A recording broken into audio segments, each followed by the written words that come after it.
UP के सोनभद्र में police ने साइको ब्लैकमेलर को गिरफ्तार किया है। आरोपी सोशल मीडिया से दोस्ती करने के बाद लड़कियों की अश्लील फोटो और वीडियो बनाकर ब्लैकमेल करता था।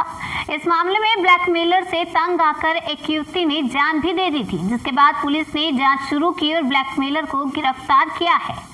जनसेतु के लिए सोनभद्र से पंकज सिंह की रिपोर्ट। के बारे में अगर डिटेल से बताऊं तो 21/22/11/20 की रात्रि में एक लड़की जो कोहरौलिया की रहने वाली है, उसने सुसाइड कर लिया था। घर वालों ने जब उसके लड़की के मोबाइल फ़ोन्स और जो परिस्थितियाँ थी, तो उसके बारे में जानकारी एकत्रित की, तो ये ज्ञात हुआ कि वह लड़की अपने घर से बाहर पाही पे एक कमरे में आकर के कुछ समय बिताती थी और यहीं से वो किसी लड़के से बात करती थी। फिर उसके जो डिजिटल सिग्नेचर्स थे, जो उसके कॉल डिटेल्स वगैरह थे, उसके आधार पे हम लोगों ने ट्रेस किया कि उस लड़की की बातचीत ये जो विकी है उससे होती थी। फिर हमने इसके लिए एक टीम का गठन किया और इसमें Gyanendra Singh sub inspector, SOG की टीम और सर्विलांस की टीम यहाँ से गई और जाकर के मुंबई जाकर के पूरी तहकीकात की और फिर उस एक्यूज़्ड को ट्रेस करके लाया गया है। ये जो लड़का है बहुत कम पढ़ा लिखा है, जो एक्यूज़्ड है, वो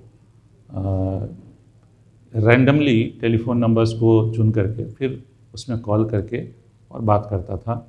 और अगर किसी लड़की से बात हो जाती थी तो फिर उससे बात का सिलसिला चलाने के लिए बहुत ही अच्छे अंदाज में बात करता था, अपने बारे में बढ़ा चढ़ा कर बताता था और जब दोस्ती हो जाती थी तो उनके घर वालों के नंबर भी ले लेता था। और उसके बाद उसके मोबाइल फ़ोन से कई लड़कियों के नंबर मिले हैं और रिकॉर्ड्स मिले हैं। उसका कहना भी है कि वो बात करते करते फिर उनको बहला करके उनके कुछ अश्लील शॉट्स वगैरह अपने पास ले लेता था। उसके बाद फिर फैमिली मेम्बर्स को फ़ोन करके ब्लैकमेल करना शुरू करता था और कुछ ऐसी परिस्थितियां पैदा करता था जिसकी वजह से जो नासमझ लड़कियां थीं उसके चंगुल में फंस जाती थी और इसी तरह के अपराध की शिकार जो ये सोनभद्र की लड़की थी वो हुई थी और वो आत्महत्या करने के लिए विवश हो गई। आत्महत्या के दौरान भी उसका ऑडियो रिकॉर्डिंग है